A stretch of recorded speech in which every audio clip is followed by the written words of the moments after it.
Okay, so after this horrid hiatus, wait, season 6 is here already? Okay, let's go. Yeah, that was after season 5, we had to wait 11 months. It's like, can you believe that? I know, right? It seemed I like forever. I know, the only reason why there was only like a 2% reason I was slightly, if at all, disappointed with the fact that the hiatus was going to be, the wait between seasons was going to be so long, because then I was like, well, shoot, I lost about 5 good jokes. But yeah, yeah, MLP's back, and typically the premieres are I find the Friendship is Magic premieres. I mean, of course, the finales are always like, you know, big, whatever, and the premieres can be like that too, but generally not as big. And comparing it to the season 1 intro, which sets up the show, the season 2 episode, which sets up Discord, which is arguably more important, the season 3 finale, which is arguably one of the darker premieres, the season 4 premiere, which is the darkest premiere. No, I'm sorry. That's the third. That's the second. Season 5 was the darkest premiere. Then you got this one, and it's like, it feels, what's the word? It feels a little more condensed, I guess the word is, because on the big one, in the first one, they're like, oh, this place, big forest. Second one, it's like hedge maze, whatever, worlds turns upside down. Third one, it's like completely new location and sweet power metal villain. Fourth one, it's like, hey, evil forest again, and a whole lot of tentacle porn jokes. Season 5 is like, hey, communism, Scientology, other isms, and a completely deranged villain. And then this one, it's like villain reformation, baby born, and the pony baptism.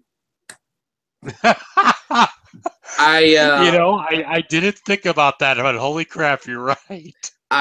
I extremely feel like that out of all those, this feels just the right amount of out of place, but the right amount of it still fits in really good, if that makes sense at all. Not trying to say, I'm not trying to be like one of those guys that makes like a 4-long speech and then and leads into, so that's why I didn't like it. No, I liked the episode. I was just saying it felt really different from the other ones. Definitely. Actually, if anything, I know we recapped the story, but if anything, I almost feel like the threat of the Crystal Empire. Like, I feel like the meat of the episode was Starlight, but the whole threat of the Crystal Empire thing, I feel like that was tacked on. Yeah, I definitely agree. So let's kind of go through and see what we like. So it starts off with Starlight not being able to figure anything out in this castle because of how big it is. And she's like, I swear this thing looked smaller from the outside. I'm like, that means this is officially a TARDIS now, right? Because seriously, this thing is huge. Yeah, much like, man, I swear this show has such a boner for Doctor Who. So she actually opens up a door, and it's a bathroom, and Spike's like brushing his teeth and stuff, and she's like, sorry, Spike. And it's like, you wouldn't happen to know where the throne room is, or the library, next door on the left. And so she goes in, and apparently, 1, she's living with Twilight now. 2, she's Twilight's official pupil. Which is a bit more to take in than you'd initially think. Yeah. And then she's also apparently going to be, like, Twilight's trying to figure out what to do for the first friendship lesson. And as per usual, Twilight has, like, a million different stacks of scrolls to figure out what the heck they're going to do. And I'm just like, Twilight, I love you, really, I do, but your neuroticism is reaching new levels each freaking season. Calm down, woman. Yeah, Twilight has a problem. She confuses she confuses meticulous planning with being a serial killer almost. That's how much I swear that's how much detail she puts into her stuff. Well, considering the craziness she went through in Lesson Zero, that serial killer thing's not all that far off. Yeah, that's the truth. So after the intro, I have to say this was the best thing because now Starlight's trying to find the throne room. She opens this door, a bunch of stuff falls out, she lifts it back in and shuts the door. Now, for most people, that doesn't say anything, but to me, that was a Fibber McGee and Molly reference. Okay, for once you've actually lost me on a reference. What? It was an old time radio show that was out in, I think, like the 70s or 80s, and it was they had a recurring joke where they have an overstuffed closet, and people go up and open that door thinking it was a different room, and whenever they'd open it up, all the stuff came falling out. So, damn, John, I didn't think you were that old. well, I'm not that old, but I am big into like the process of like radio theater and stuff like that. So anyway, then she goes and catches Spike again. I don't even know what he was doing, but I Clearly, he actually was saw. getting his. Clearly, he was getting his Schwarzenegger on, man. Yeah, right. Looking good, Spike. Looking real good. But it, I actually saw a picture, and it's where she goes in and she accidentally catches Spike with his little rarity doll that he had back in season 5, and he's like full on making out with the doll. I'm like, seriously? Yeah, that's yeah. This show just sometimes just don't care. Yeah, pretty much. So, uh, basically, Twilight brought it down to 3 different options, and one of them was going to the Crystal Empire to go see the new baby and to reunite with Sunburst. And the scene that this happens in works out really well because when you take a step back and look at it, you see that like you can almost feel her stress levels rising in addition to she's just slowly starting to like the gears are turning. She's like, oh god, oh god, oh god, because you have that noise that actually a lot of people have. Isn't it like what tendonitis or something like that, where they have Uh, like that ringing in their ears? yeah, tinnitus. Yeah, it's one. It's one of those. I forget. Yeah, she needs a full prescription of quietus. Oh, that's I see what you did there. Yeah, yeah. The amount of body language. I mean, the show, of course, gets better with that every single season. But the amount of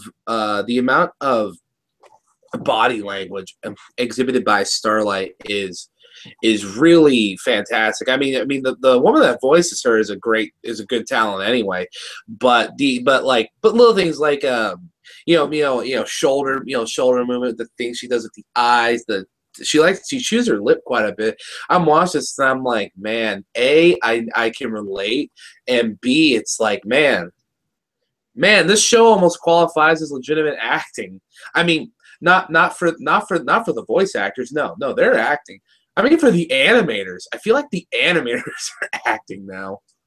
Yeah, right. Like this show, technically speaking, never ceases to impress me. I mean, it can have a lackluster story sometimes, but I mean, for the most part, like look wise, it never disappoints.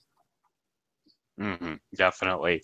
So then Twilight, Starlight is talking to Spike about, I don't like this option, you know, I don't want to have to go up and admit that I've basically turned a little camp on the outside of Equestria into some sort of like communist pseudo Marxist cult. And And the they're weird interrupted. the No, weird go thing on. about that is, and I don't like jumping ahead too much, but I feel like I really have to. It's just so I get it out of the way. Spike mentions a few times that, oh, he won't care about all that. He'll just care, to see you again. And when he said that, I'm like, and then, they actually do reunite, and then later they talk about it, and he's more focused on the fact that she time traveled.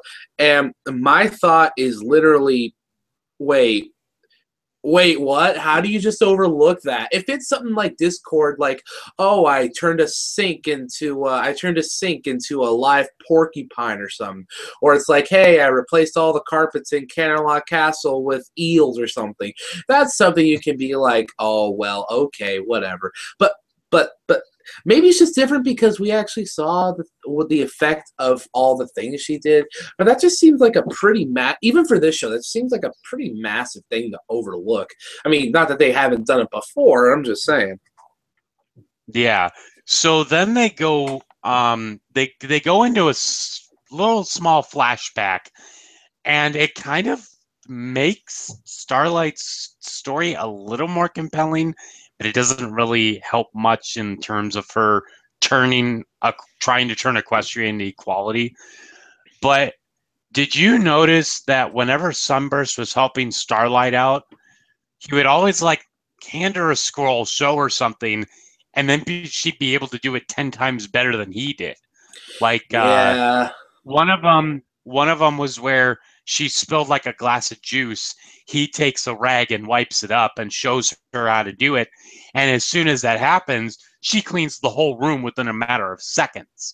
Well, I mean, the show took the time to show that Starlight Glimmer is one of the strongest characters in the entire show. So, I mean, she was able to steal cutie marks. I mean, that's definitely some power. But like, where was I going with that? I don't know where I was going with that, but that was my point. Is that they took the time to show how powerful she was, and the Sunburst guy. I liked Sunburst actually. He was a little. I thought it was a little.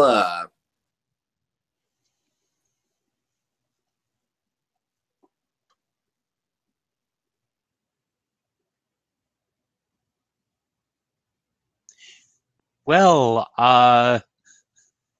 looks like he frozen time apparently.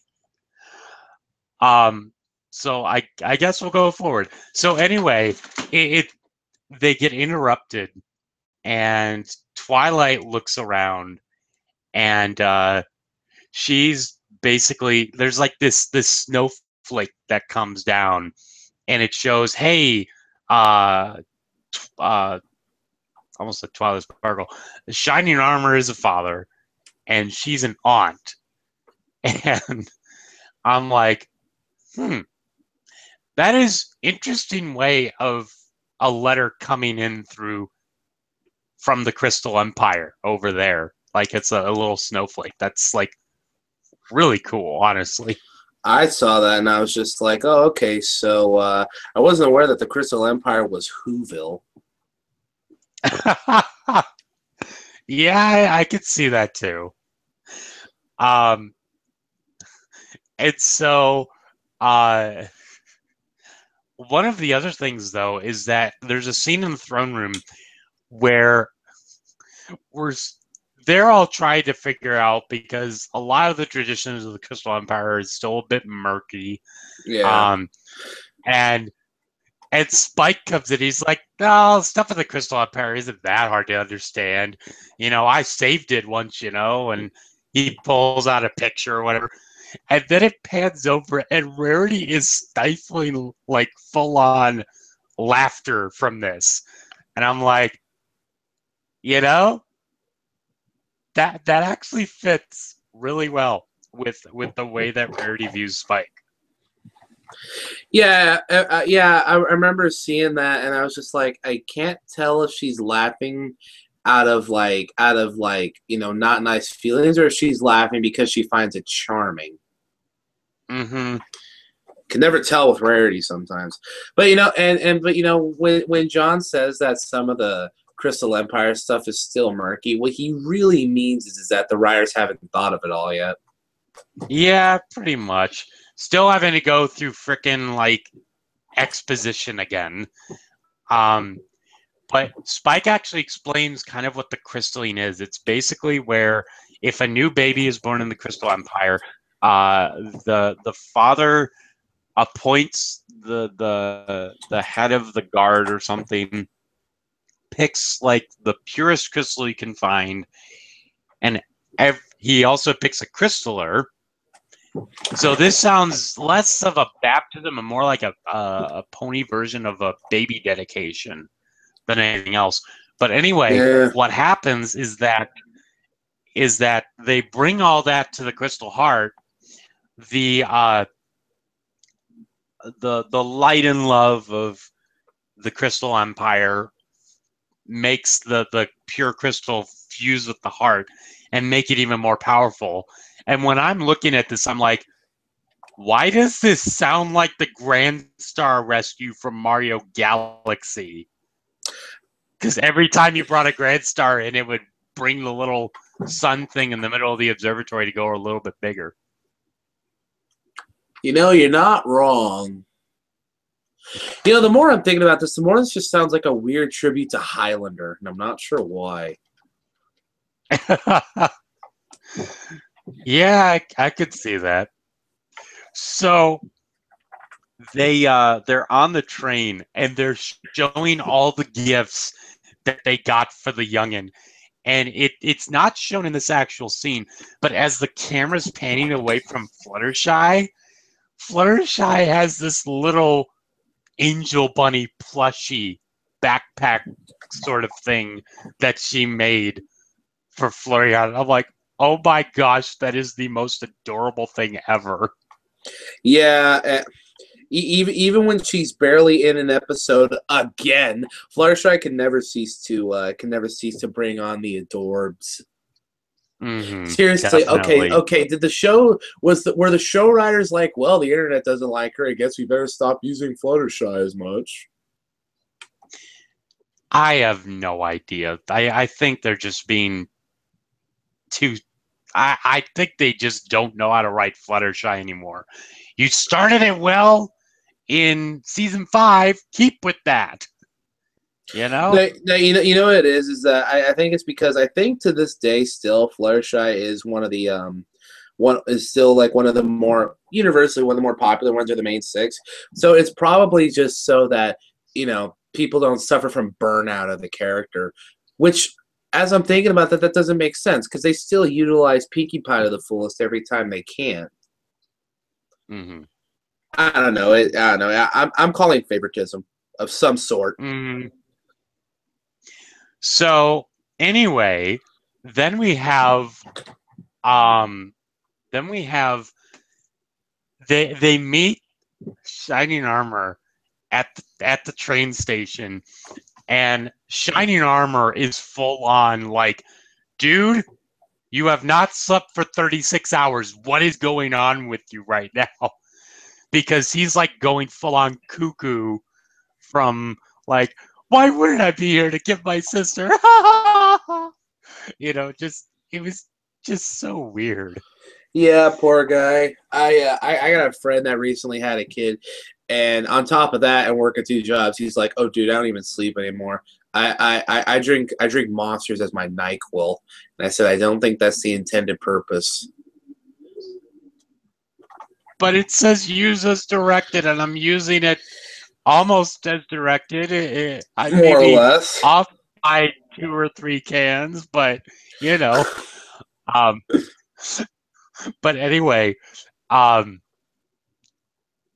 Twilight laid out a list of how they could integrate the sunburst meeting with the baby thing, and so the cast kind of splits off. You have the main 6 going off to see Florian, and then you have Spike and Starlight going to see Sunburst. And when Starlight's doing everything she can to keep from going to see Sunburst, she sees the statue and she gets full on she gets the crystal ponies to want to tell the story again. And again, she pulls out like this tin of popcorn so she could start listening to it. And I'm thinking of that one picture that I saw back in season 4 during Three's a Crowd, where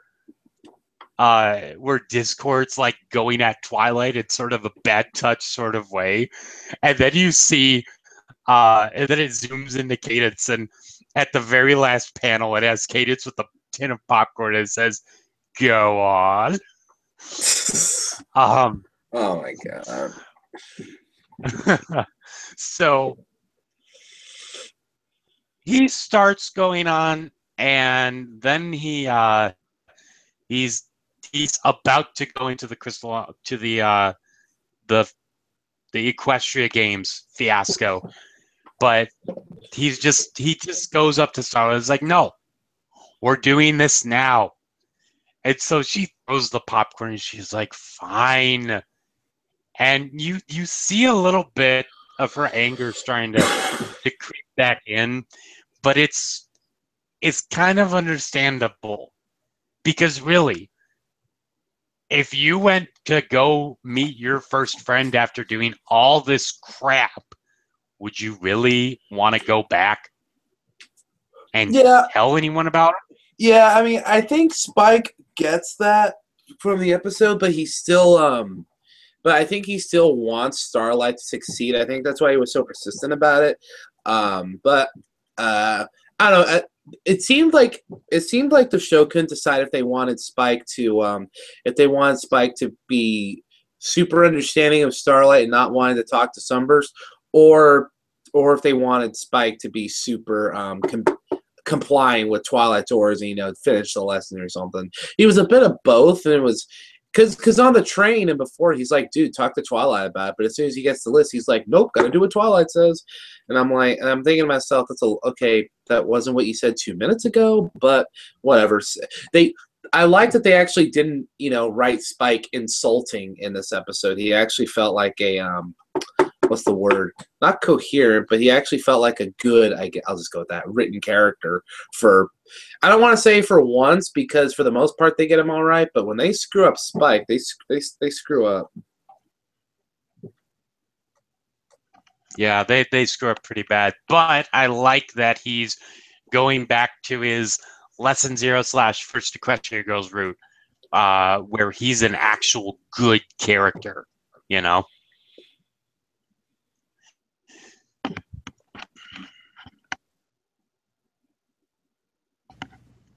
So,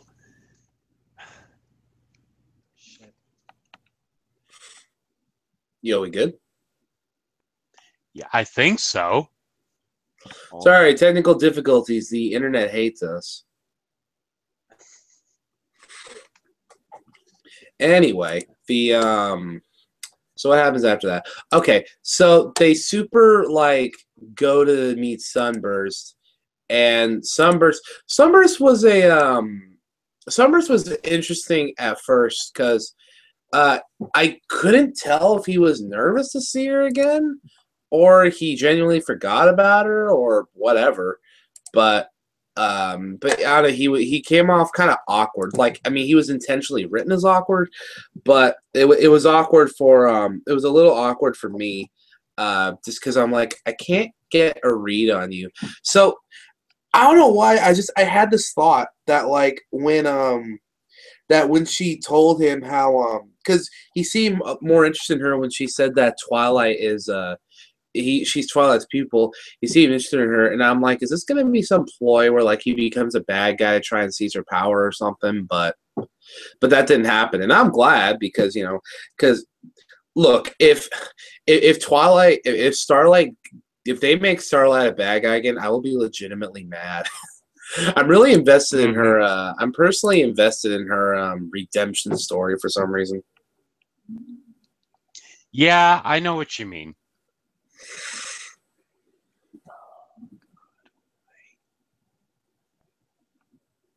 What, you keep freezing or something?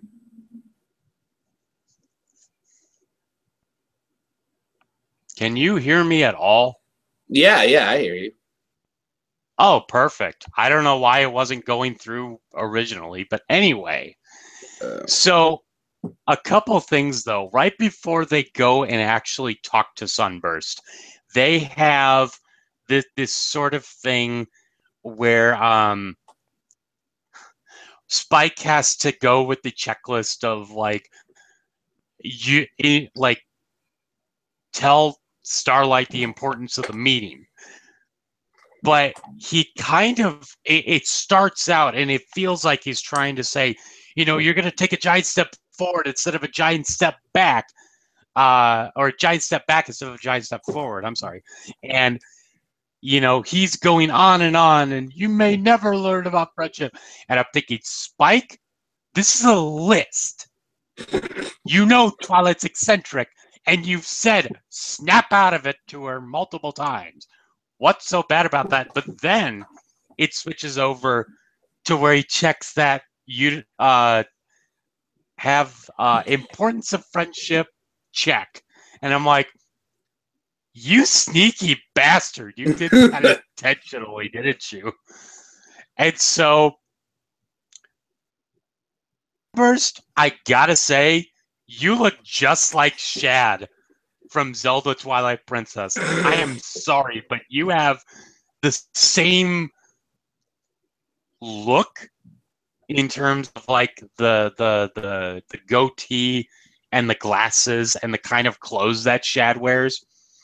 But also you have the voice that would actually be good for Shad. So yeah, I could see that.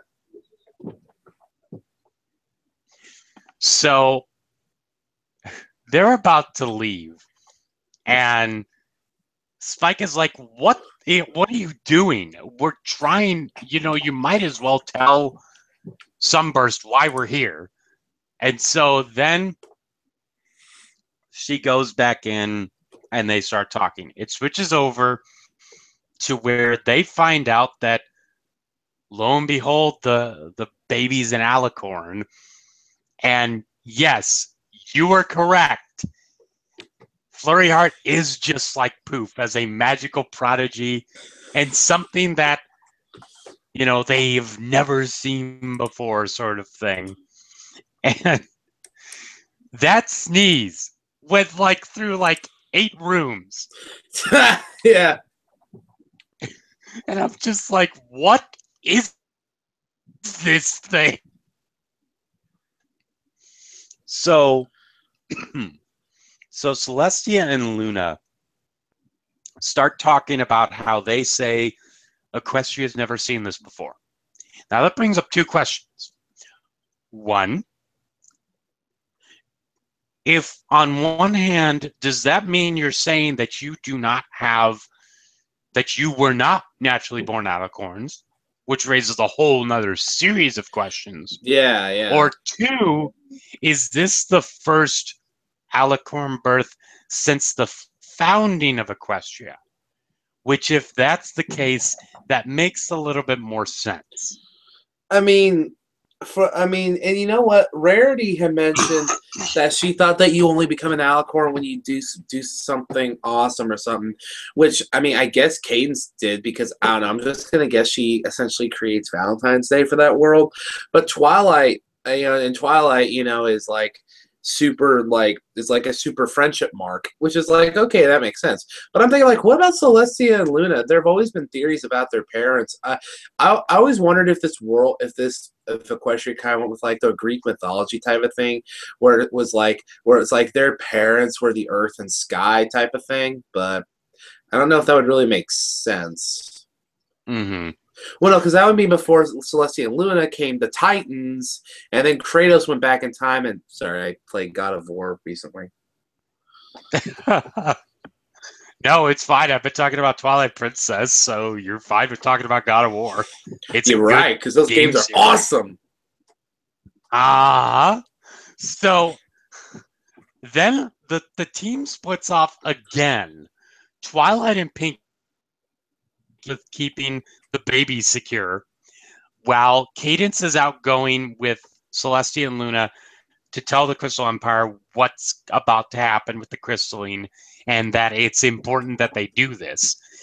And then you have Shining Armor, Rarity, Fluttershy, Applejack, and Rainbow Dash going out with Shining Armor to try and get the assigned the crystal found and getting everything and find a crystal.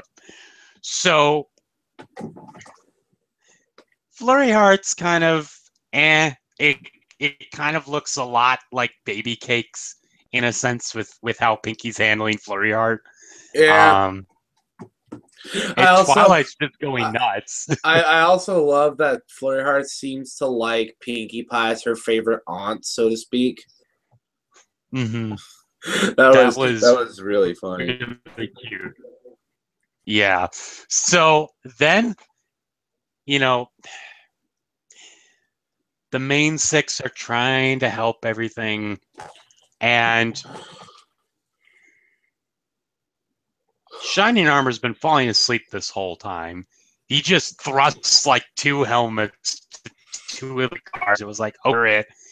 And Rarity brings out a chest with all the gems, and it says, "This is the most pure to the most spectacularly pure."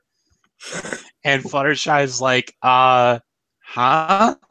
And it's like, well, to the untrained eye, it may not seem like much, but it's everything to a business fashionista like myself. We know. So all that's happening, and I've been kind of avoiding it a little bit, all that's been happening with Starlight and Sunburst in terms of this first episode is that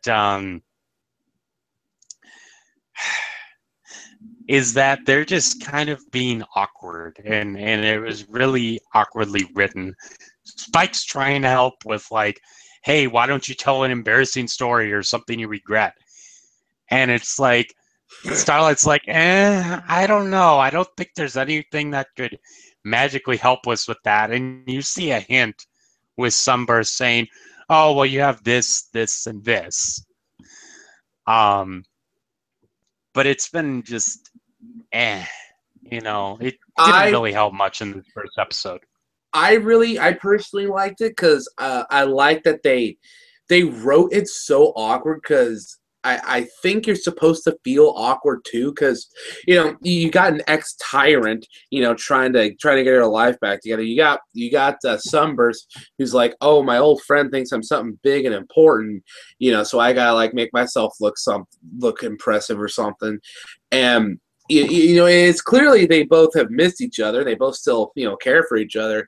And Spike's being Spike, and I don't know. I thought it was really weird for me. The Starlight bits were like the main highlight of the episode because, like I said, I feel like that was the real point of it. I feel like the whole threat, like, I mean, they explain it to like, oh, the Crystal Heart.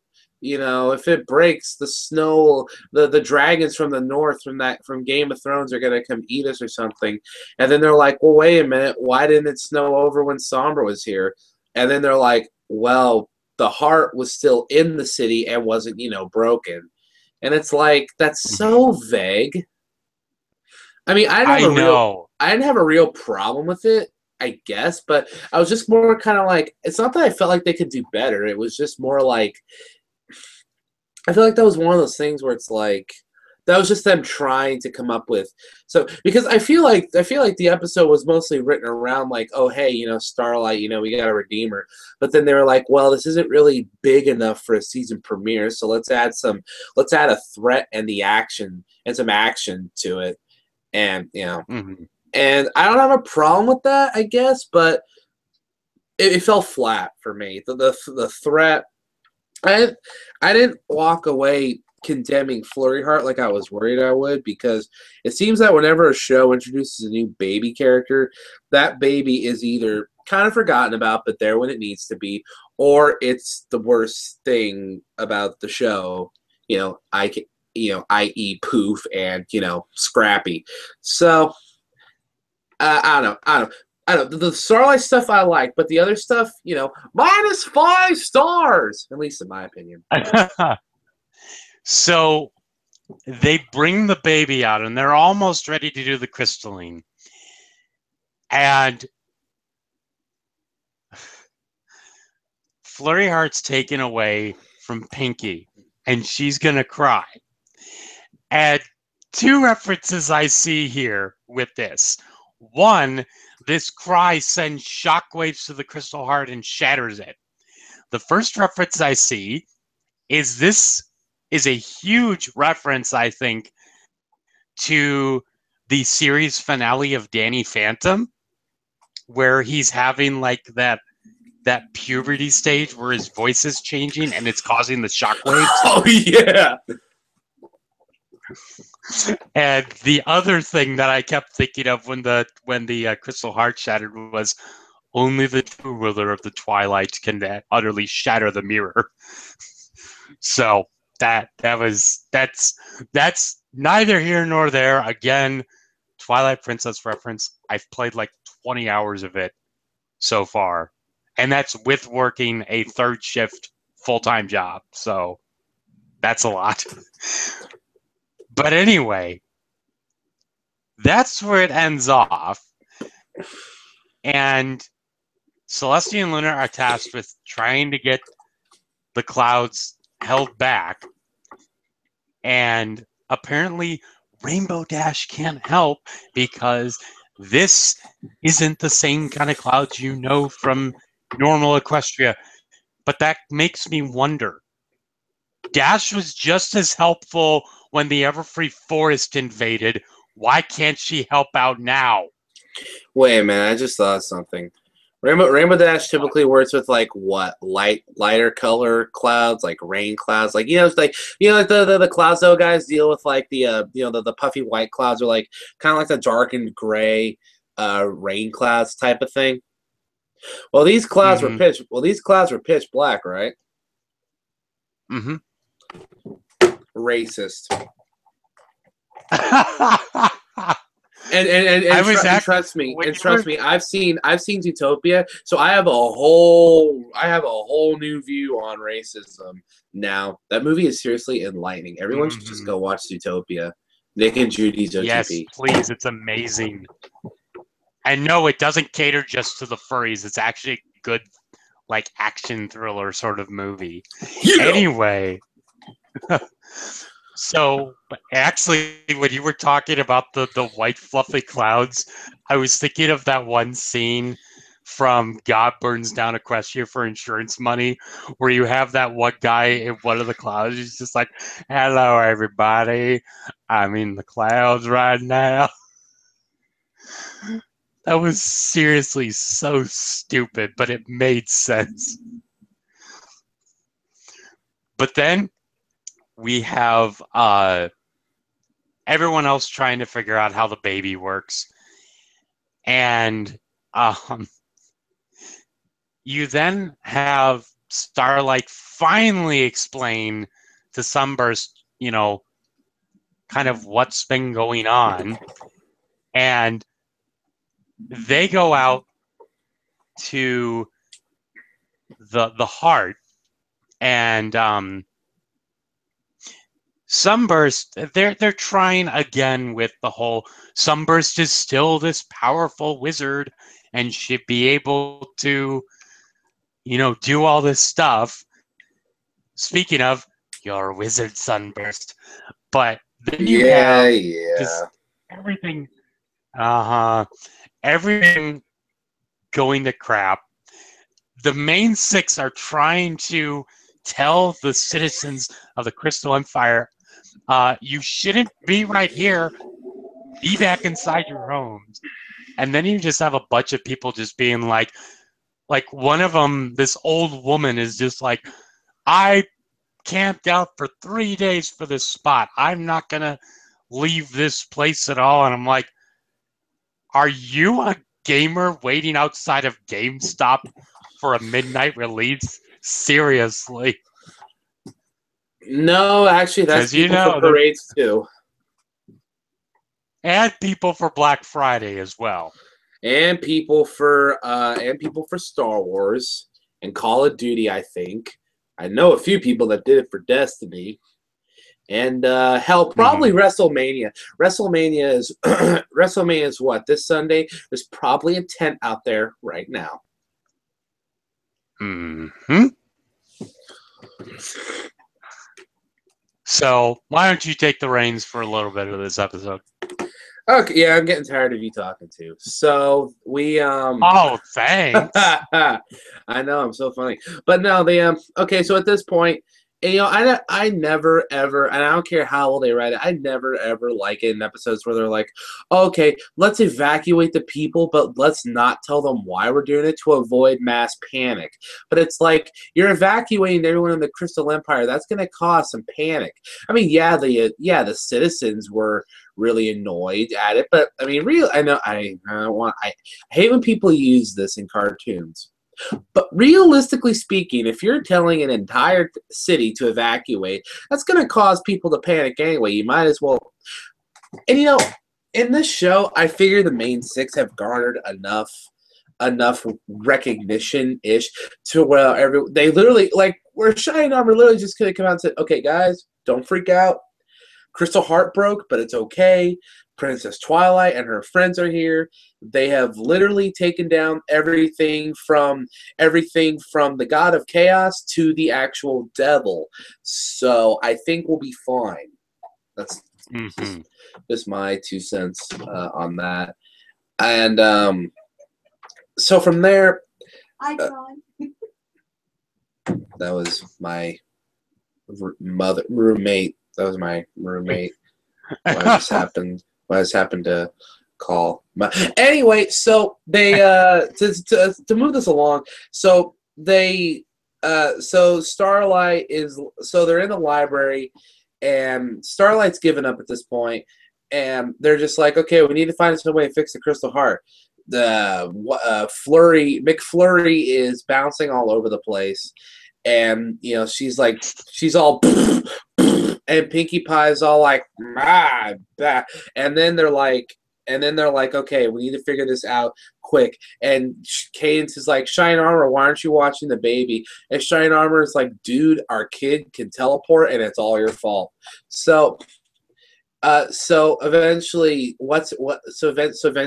Eminem McFlurry is like sneezes like achoo gesundheit, and then it blows up the book where Twilight found a spell, and Starlight's like, that's my bad, bro, even though it's literally not her bad at all. She was just defending her and Spike from getting zapped, because if it punched a hole through that book as clean as it did, pretty sure it could have decapitated one of them. And you know, and again, I feel like the real meat of this episode was supposed to be Starlight and Sunburst, but you know they add all that, like that library scene of them looking for it. You know, they probably didn't need to have all that. They could have just had Starlight run into the library and then just be like, "Oh, hey, we found the spell," but then Flurry's bouncing all around. Then the book gets destroyed, but they had to pad it out somehow. And so they're like, and so I like that they did this. I like how they're all like, well, Twilight, can you remember the spell? She's like, I looked at it once. And I think it's Applejack or Rarity. But one of them says, if anyone can remember something after glancing at it briefly, it's you. And I'm like, you know what? I'd buy that. Yeah, right. So because of how Twilight actually is, that makes sense. So and then they go and then they're like, well, we need some powerful Mojo Jojo to come up with this to save the day, and then it starts like Mojo Jojo. I know a Mojo Jojo. So she goes back to Sunburst and she's like, dude, it's all going to hell. We need your help. And then he's like, I'm not a wizard. I'm actually the literal opposite of a wizard. I'm more like a nerd. I'm more like, did you ever he's basically like, you ever see those D&D guys where it's like they're super into the lore of D&D, but they like never play D&D? Yeah, that's me. And she's like, You, what you were saying there made so much sense. He's a D&D nerd, plain and simple. He needs yeah. to hang out with Shining Armor. I bet he could get his old crew from high school, and they'll be just fine with going back and playing some D&D.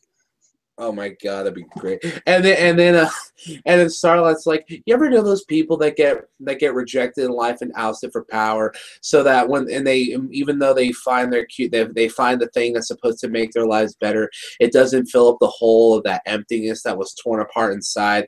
And then you go on some kind of conquest across the world to force everyone to view your views of equality because of the fact that you got hurt and you're convinced that's the only way people can actually live because that's the only way you've ever known it. It just makes so much sense to you and you never had anyone else help you and had an outside opinion. And then involve time travel, which is essentially making the finale of season 5 like some type of quantum leap, time loop, or Doctor Who BS. Yeah, that's me.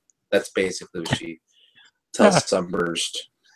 And so Sunburst is like, dude, you watch Quantum Leap too? She's like, yeah. And he's like, all right, I'll help you. I'll help you. By the way, did you see that new season of the X-Files? And she's like, yeah, the finale sucked. Anyway, that's neither here nor there. So they go back to the library, and he's like, okay, you know that thing you're doing? It's wrong. It's all wrong. And I like that they had him, because sometimes you see characters like him, and when they get the chance to really, like, shyish characters like him, and they get the chance to show their stuff, they write them as kind of know-it-all-y and pretentious to get the point across. They're so smart. I like that they kept his humbleness, because he seems like he doesn't use his knowledge to really, I don't want to say not to gain himself anywhere, but not to put himself over people. He just happens to be someone that knows a lot of stuff. Like you ever meet those Dragon Ball Z fans where it's like they can literally name you everyone from that village Goku visited from Dragon Ball to every android to Vegeta's extended family that they only brought up in like 2 specials. And he's kind of like, but they're cool about it. They're like, oh yeah, this is so and so. Yeah, that's basically Sunburst. So they fix. So I forget how they do it. He's like, you need this spell, this thing, this made up words, these made up magical things that lack some of the imagination and charm as Harry Potter stuff. Because J.K. Rowling just straight up made up words and they're awesome. These guys are like, no, we gotta like sound like these could be real things, actual alchemy type stuff. And so they baptize or whatever in the Flurry Heart in the Crystal Lutheran Church, and and they're like, and it's at this point where they, well, wait, that's later. Hold on, so Starlight's like, Spike, gotta admit, Twilight was right. I should have confronted my fears, and I'm sorry I did. Well, I'm sorry I didn't. On the flip side, Twilight's like, man, I was a sucky teacher to Starlight. I tried to help her so much, and Spike's like, why don't you just do what Celestia did, where it's like, give you a base, and then like have her just go off that and learn on her own, but give her a guiding hoof when you need to. And she's like, Spike, you're really good when you're being written by Josh Haber. And Twilight's parents show up, and they're like, hey, what are we going to name this thing? And by the way, they don't even make mention she's an alicorn, I think. They're just kind of like, oh, look at the little pony. So they're like, you know what? We're going to call her Flurry Heart. Which, 2 things about that. One, they said that it's so that they don't forget what happened here. And it's like, well, sure, but why don't you just call her Crystal Heart or some other adjective for Crystal? They already called her Heart. I mean, I get it, she's cute, but think about when that foal turns 20, like when she gets to the main 6 age. I mean, Fluttershy, Rainbow, and Apple, Twilight, that's one thing. But being called Flurry for the rest of your life, she's gonna have a friend that shortens it to Fleur. Mm-hmm. But then it's like, where are you related to Fleur de Lis? And then she zaps them to hell. So yeah, they don't even make mention of that.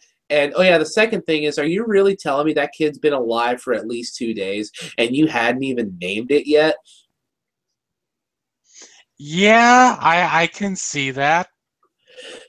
And then the episode ends with everyone being with Starlight leaving more optimistic, and thankfully not. I don't know. I don't know. When Twilight was looking outside the train, I had this vision of her going like, maybe it'd be best if Starlight remained here with her friend. And I was like, and I'm thinking to myself, no, don't let Starlight go. This is a really good character you have here. And they get on the train, and go home, and I left the episode feeling pretty good.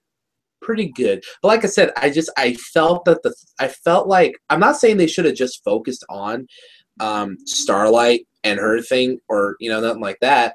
But I feel like the conflict and threat was, it just seemed like they kind of half-assed their way through the explanations, the way all the stuff worked, and then on top of that, it didn't really amount to anything. I think the snow barely got in the Crystal Empire. I mean, yeah, it stormed, but nothing like froze over. So, is it the best premiere? No. Is it the weakest premiere? I mean, it seems unfair to compare later episodes to season 1 at this point, but I don't know. Out of the premieres, might be my least favorite, but it's still pretty good. But I think out of the hour-long episode, I think I only liked half of it, which wasn't even a full episode. It was more like bits and pieces. So I hate to do this to a premiere, but I feel like I can only really kind of give it a 6. Yeah, Wow. I know that's really low, right? And I know it's like, wait, a 6. The lowest you go is a 7. Well, like I said, I only really liked half the episode, which which I've felt before, and I've given it a 7. But this is an hour-long thing, and it's more just specific bits and pieces, when I really honestly didn't really care much more for other stuff. So that's just my 2 cents on that. I go 6. Still passing though. hmm I actually really enjoyed this episode. It had some interesting tidbits. The some of the big things was that it kept the exposition to a minimum, and the questions that were asked weren't as like huge and heavy-handed as most episodes or most premieres slash finales. So I really liked this. Hell, it gave me Twilight Princess nods, so I'm happy with that. But I give this an 8.5. It was a worthy entry into season 6, where this goes from here. I don't know. It's just kind of jarring, because I love not to compare it, but just in my mind I'm thinking like, I love the season 5 premiere so much that might honestly be my favorite premiere. I know everyone's favorite premiere is season 2 because Discord, and and I'm not saying it's lost its charm. No, the episodes are still great, but season 5, even before Starlight like Glimmer came back, I already really liked it because of the stuff it did and the stuff it touched on. And then this one, which I don't know, I just didn't really care too much for, I guess. So I still, of course, have high hopes for season 6, because Friendship is Magic has never, even season 3, even though I would say I probably only liked maybe 3/4 of the season at that, even, I still can walk away saying I liked it. And I would watch some episodes. I'd watch every episode of the show again, even Married to Well and Spike at Your Service, just for a second opinion type thing. But and this one too, of course, I'd probably watch this one again. But yeah, I don't know. It just didn't grip me. But always looking forward to next week's episode. So what's that? Is that the one where it's like Rarity's looking to like expand her business or something? I actually don't know. I haven't really gone into too much detail.